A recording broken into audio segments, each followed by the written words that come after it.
Good morning, beautiful people of the world. How are you today? Today is Tuesday, June 27th. Can you all believe I rolled over that can? I hate people that litter and leave junk in the middle of the street for you to roll over and bust your tire. People, anyway, that's a whole nother story. Anyway, can you all believe that we are already in, not in the month of June, but at the end of June. Already. Oh my goodness, I cannot believe it.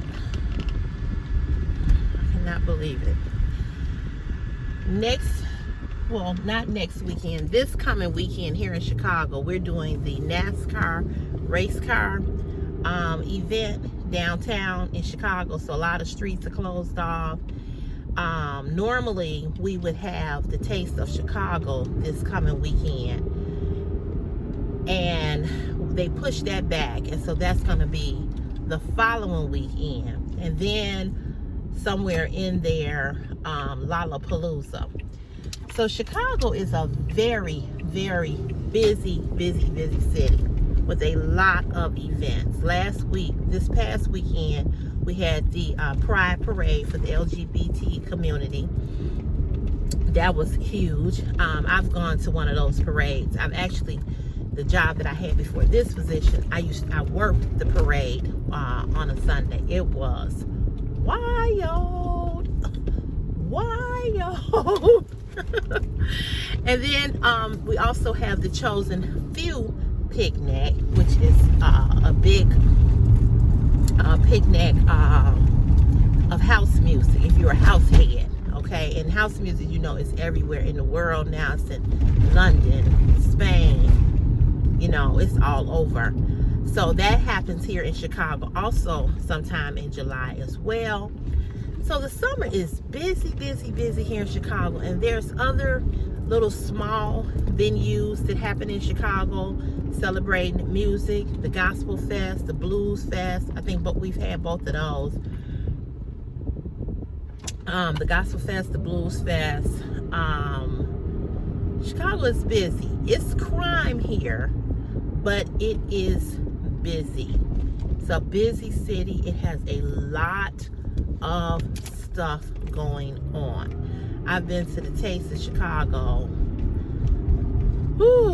so many times. Then we have this other thing here, just giving you a little history. We have, I'm running late as usual. We have another venue here where it's called Dance in the Park, and everybody goes to Grant Park. That's a park here in Chicago that's downtown, and just dance. You know, you just dance. But it's a beautiful city with a lot of things going on. I don't attend a lot of these events because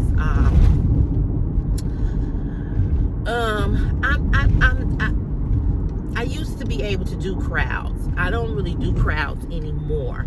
And with it being so much stuff going on in Chicago, I just tend to just be like, that's okay, I'll pass. You know what I'm saying? I'll pass. But I do miss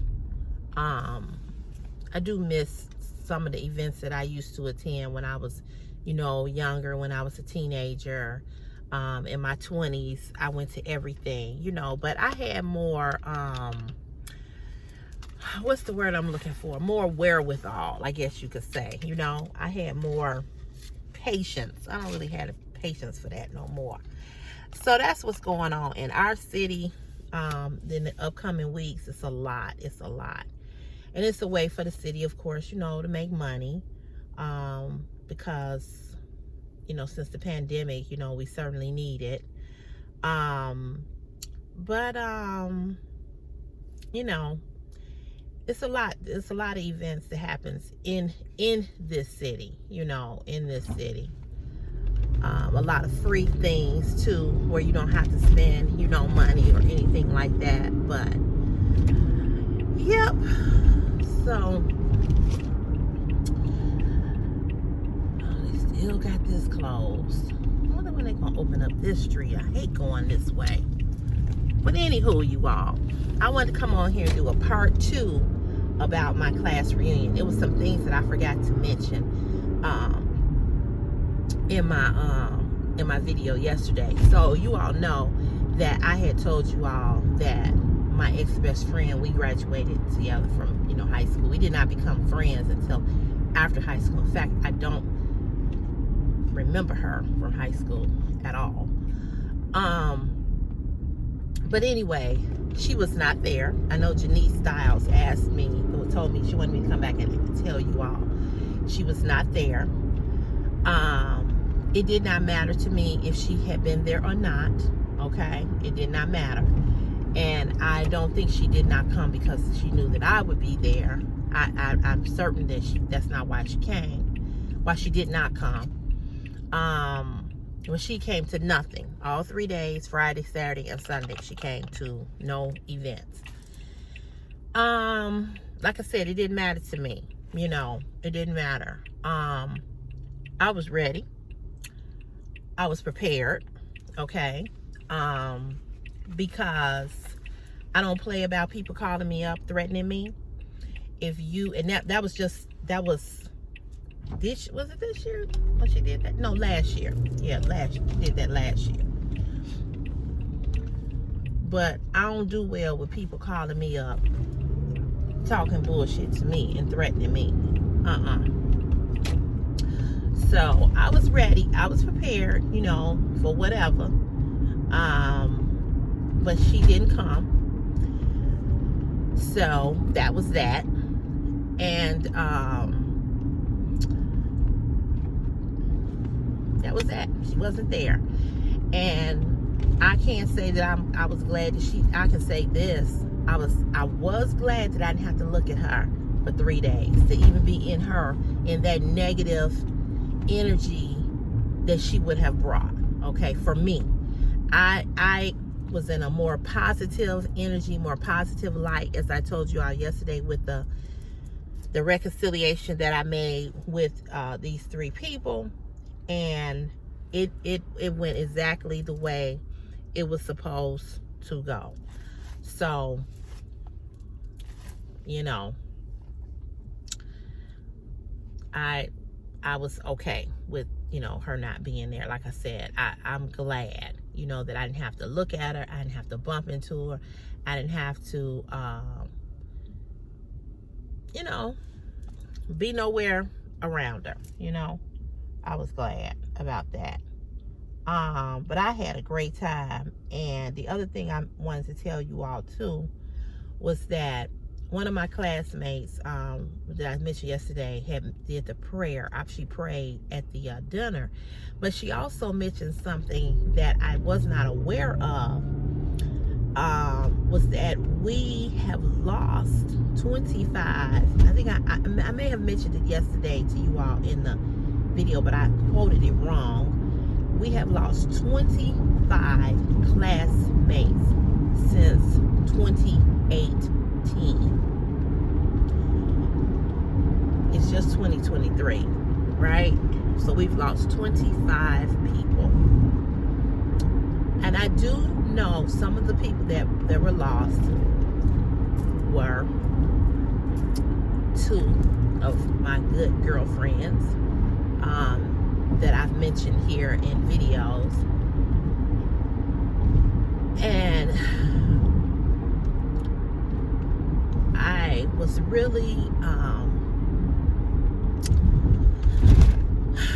I saw we had a program, and in the program it had all the names of people that we had lost. And there was another guy in there that has recently died recently. And I saw their names, and I'm telling you, I had to choke back tears. It was really, really emotional. I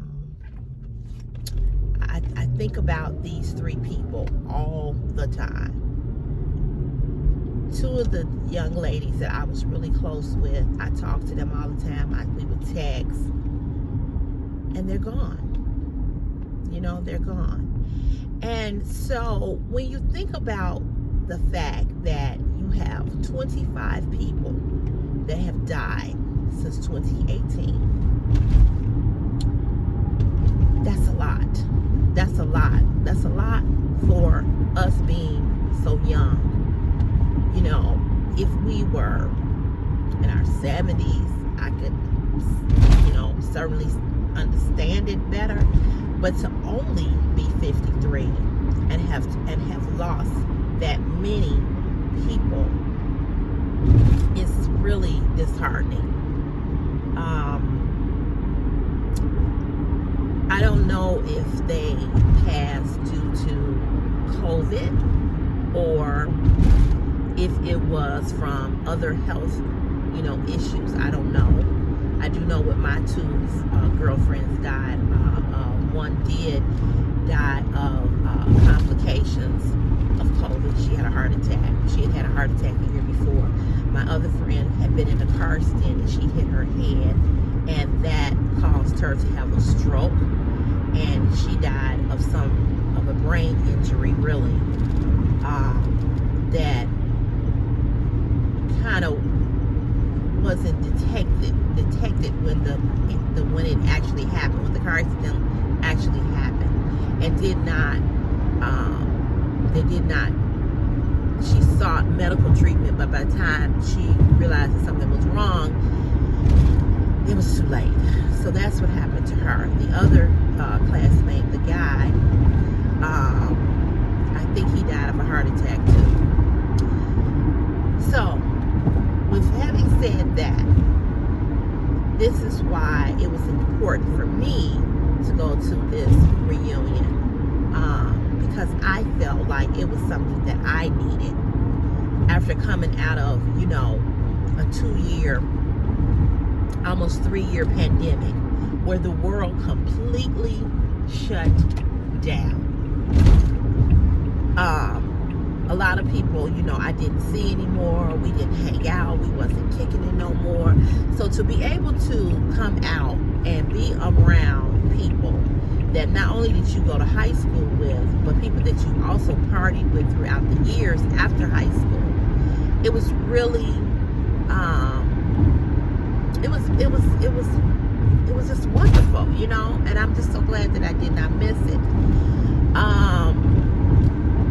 But I also wanted to say that, you know, there were 2 people there that I would not reconcile with. It wasn't really a friendship, but it, come on, man. But it, sorry y'all, he was flying off of this ramp. He see me. Like, really? Lord have mercy. Anywho. So, you know, sometimes I'll say this. Sometimes friendships or reconciliation, you know, unfortunately cannot happen. And it will never happen with these other 2 people, and it would never happen with the ex-best friend. Now, I will never ever say that I because I know my heart, I will never say that I can never forgive anybody, because that's not who I am. Like I told you all yesterday, I have forgiven her a long time ago. This recent thing that she did with calling me up because of something that somebody went back and told her that I said about her, which was the truth, because she was messing with somebody else, okay, being messy to somebody else who was her friend, who used to be her good friend. But she, like I told you all, she's never been a friend to nobody, not loyal, messy.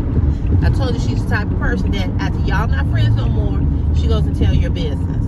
Whatever you've shared, she tells people. And in fact, she tried to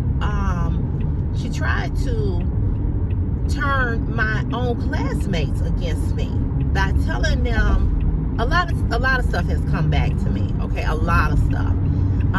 Telling them things that was not true.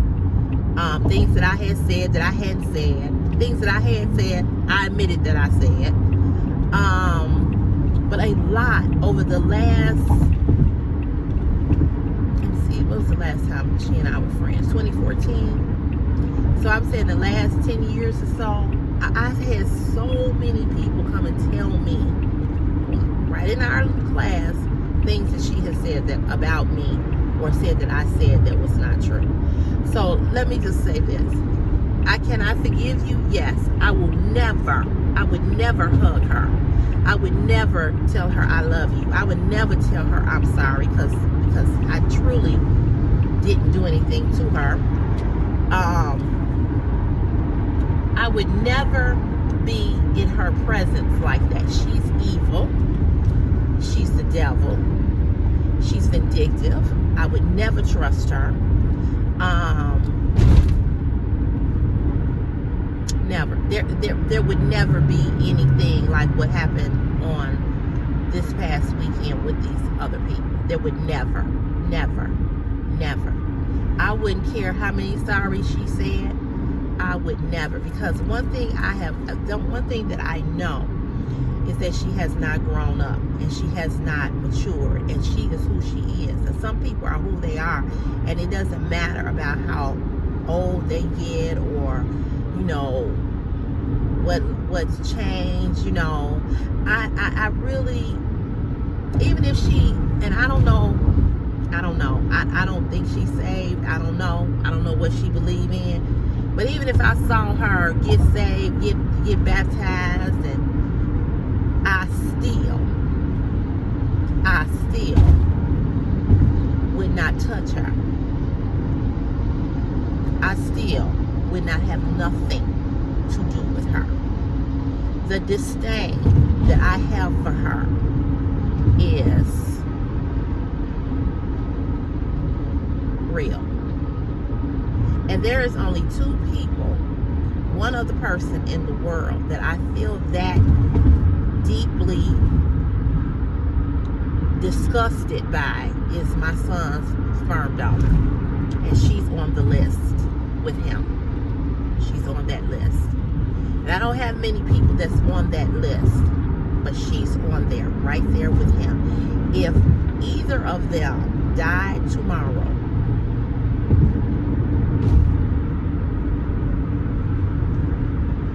I would feel nothing.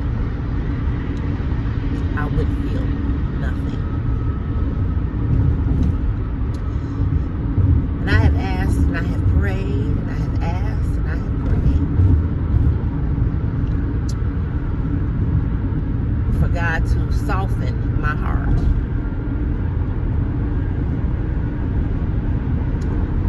And so what I've asked God to do was just to take away that hatred that I've had for both of them. What I've asked God to do is to, you know, change me. You know, what I've asked God to do is to give me peace, so that when I see them, whenever I see them or have to be in their presence, that He gives me peace. You know, I would never say nothing to her. I would never call her up. I would never give her any condolences on anything anything, loss of a child, nothing. And it's the same way with Christopher sperm donor. So I was glad that she was not there. I was glad. But I wasn't glad that she wasn't there because I was afraid, or I was fearful, because I fear no man. I fear God and God only. I fear no man. So I wasn't fearful. I wasn't worried. Because if I had been fearful, worried, or concerned that she was going to be there, or I thought she was going to do something to me or whatever, I wouldn't have paid to go. You know, I would have just skipped it. But I wasn't going to skip nothing for nobody. You know, I was prepared. Okay? I was prepared. I came with what I needed to come with. So I was prepared. See, people think they know you and they think, oh, you know, she got this little soft, milly, mousy voice, and you know, I had what I needed. I had it on me. So I was prepared. But that didn't, so I was prepared, but I went. I had a good time. As I told you all yesterday, I had a blast. I had the best time that I have had in a long time. I had a blast. I am glad I did not miss nothing. I am glad. So for whatever reason she wasn't there, whatever, I don't know. I don't care. She's insignificant. She's irrelevant. She's not whatever, but if I had been afraid or worried, I would have never paid my money. Essentially I would have never went. But I wasn't concerned about it, at all. And really, to tell you the truth, I really didn't even give her, I didn't even give her much thought of, oh, she might be here. I'm gonna tell you, when I kind of thought about it and it was like, oh, she might be here, was after I had been at the bowling alley for a while. And I was like, oh. I looked around the room. I was like, oh, okay. She's not here. Okay. Saturday night, I didn't look for her. Sunday, I didn't look for her. It was a picnic. It just went like, and the only reason why I'm talking about it now is because Janice was saying that she wanted to hear, what happened. Nothing happened. Nothing happened. I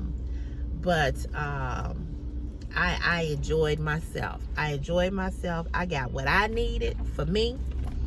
And that's all I was concerned about. And I was just glad that I was able to talk to those 3 people, hug those 3 people, tell those 3 people I love them, because I do, and reconcile with them, and that's all I was concerned about.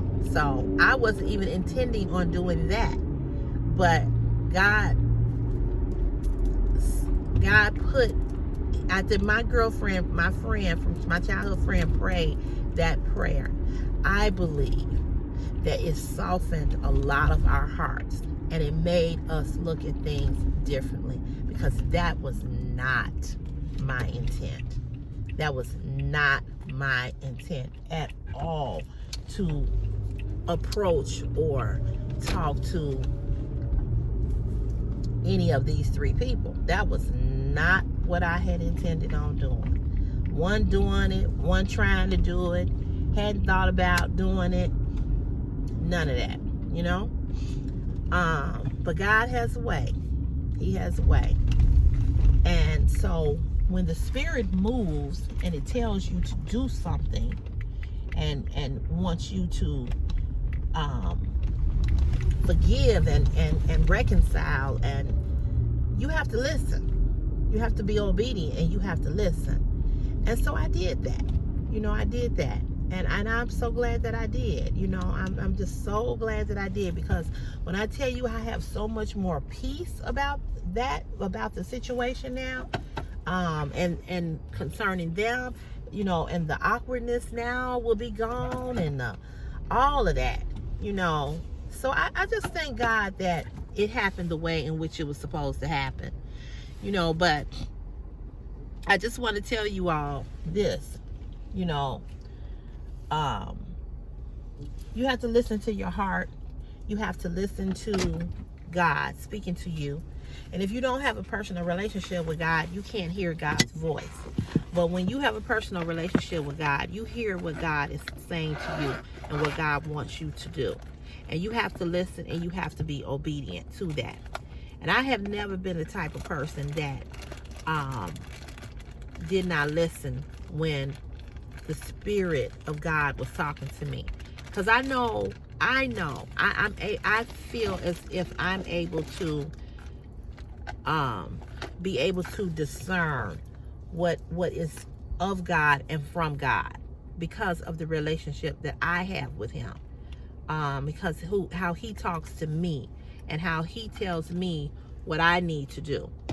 I don't always do it.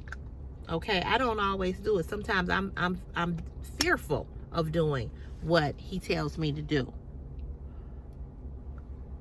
But I know that God will never leave me nor forsake me, and He will never lead me down the wrong path, because he has my best interest at heart, because he loves me and he is concerned about everything that is concerning me. And so when he tells me to do something,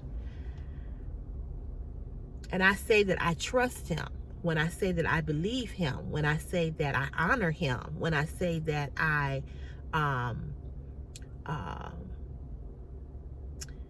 know that he's a God of no failure, when I say that, then I have to believe that, and then I have to step out on faith and do what I'm told to do.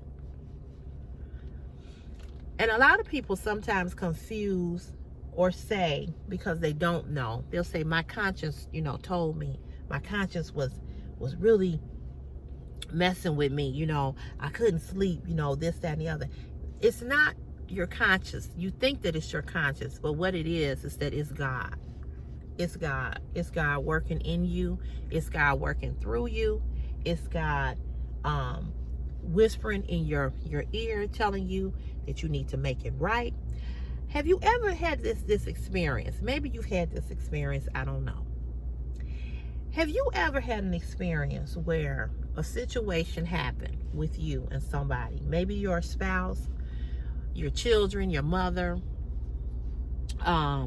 somebody that was a friend, a co-worker, so forth and so on, where you all had an incident, right? Something happened. And you just could not shake it. You couldn't get no sleep. It bothered you. It's all that you thought about.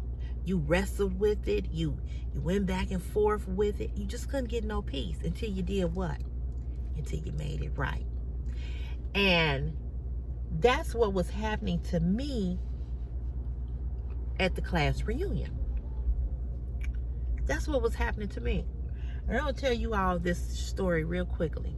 This one person in particular, he's a guy. Was a guy.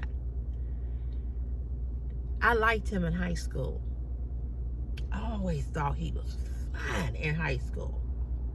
My girlfriend, my best girlfriend at the time, she liked him too. So we used to mess with him all the time. We used to stalk him, okay? But I liked him too. But she liked him, okay? We both liked him. So when this thing happened between him and I, when we got grown, I was really hurt. I was so hurt. Because what he did not know was how much I liked him in high school and how much I wanted to get with him in high school, okay? So when this thing happened between us, and we didn't talk, and, he apologized to me too Sunday and said he was sorry. He said, I just want to put it behind us. We getting too old, blah, blah, blah, blah. He's still fine. When I tell y'all he's still fine, he look even better now that he ain't got older. He got a little gray in his mush. He finer now than he was in high school. I thought he was fine in high school. He finer now. He's aging beautifully, okay?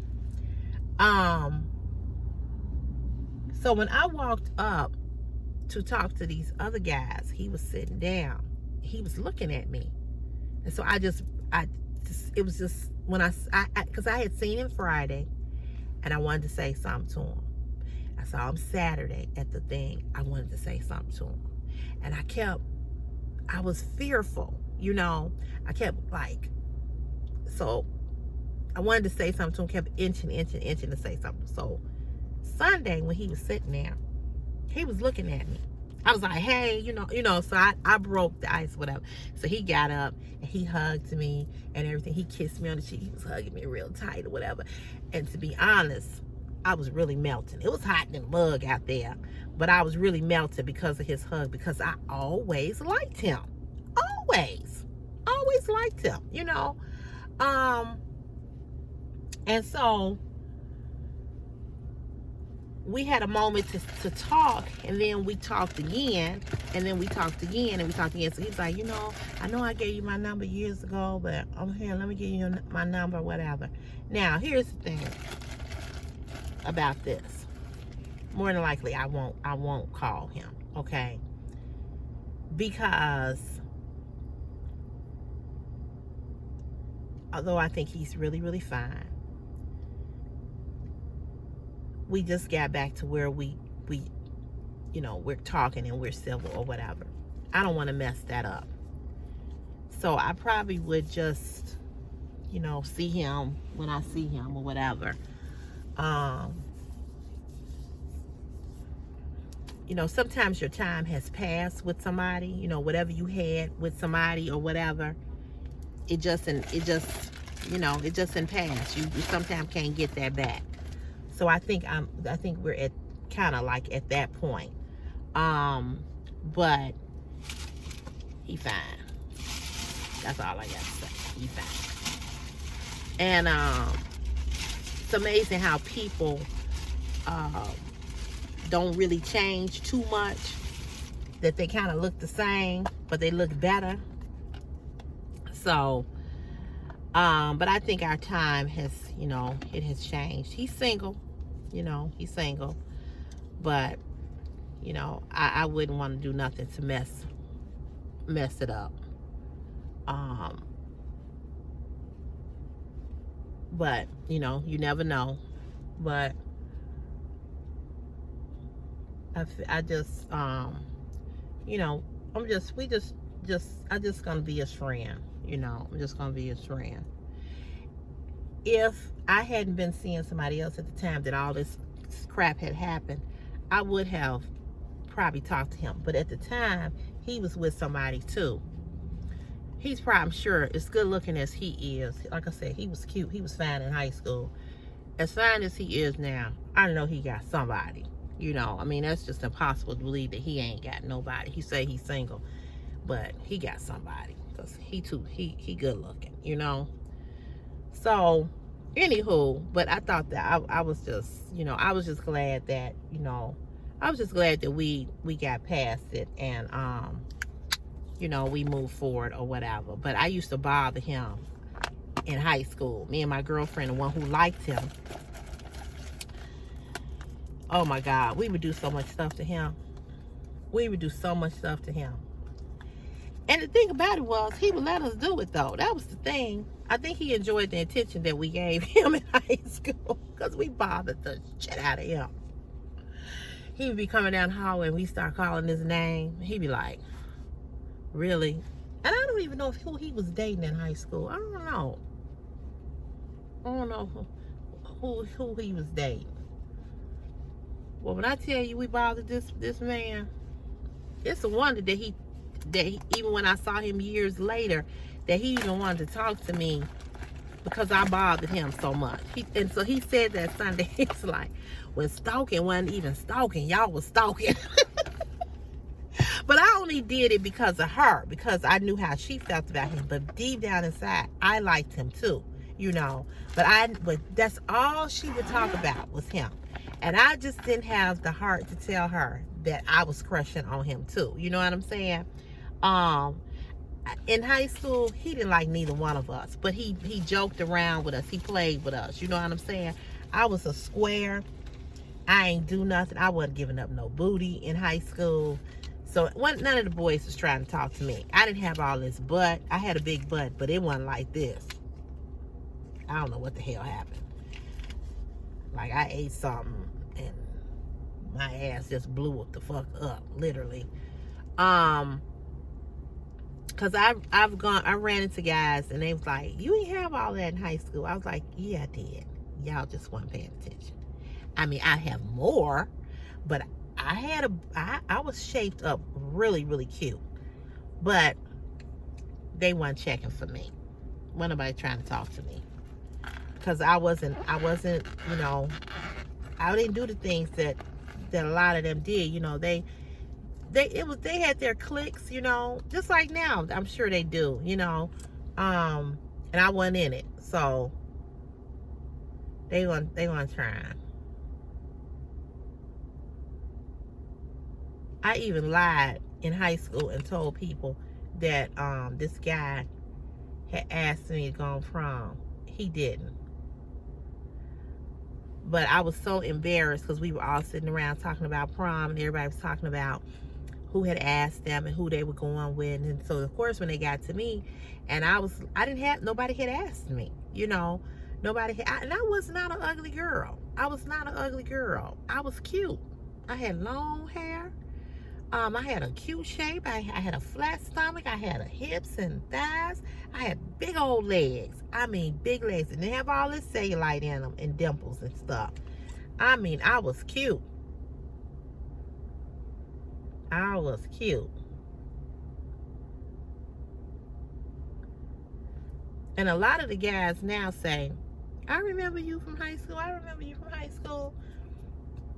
But they didn't try to talk. Nobody tried to talk to me. Nobody.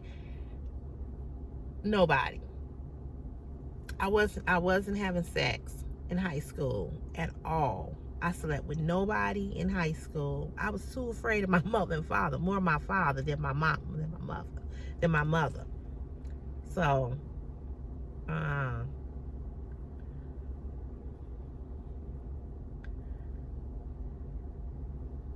my father had threatened me so much. And this is the honest God truth. My father threatened me so much about getting pregnant that I was scared to do anything.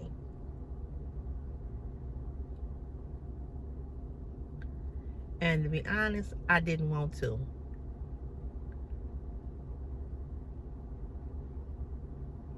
I didn't want to. Because, baby, if I had got pregnant in high school, Curtis Cotton, Curtis,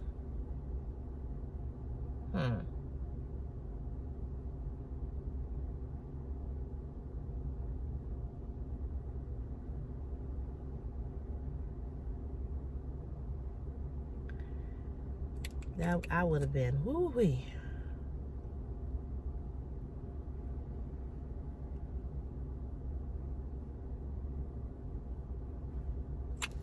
It wouldn't have been pretty. Well, y'all, I gotta get in here and go make these donuts. Go make the donuts again. Hope y'all have a great, great day. I'll be back on here tomorrow. I have something else to talk to y'all about. Head is itching. But we gonna chat tomorrow, y'all. Okay? All right now. So that's why I want to come in back on part 2 and talk about, because Denise was asking me. She said, "Oh, I can't wait to hear what happened with the ex-best friend." Nothing happened because she wasn't there. So that was that. So anywho, y'all have a great day. You know where I'll see you. I'll see you in the next CC's Fashion is My Passion YouTube video. All right, y'all. Have a great, great, great day. See you soon. Bye.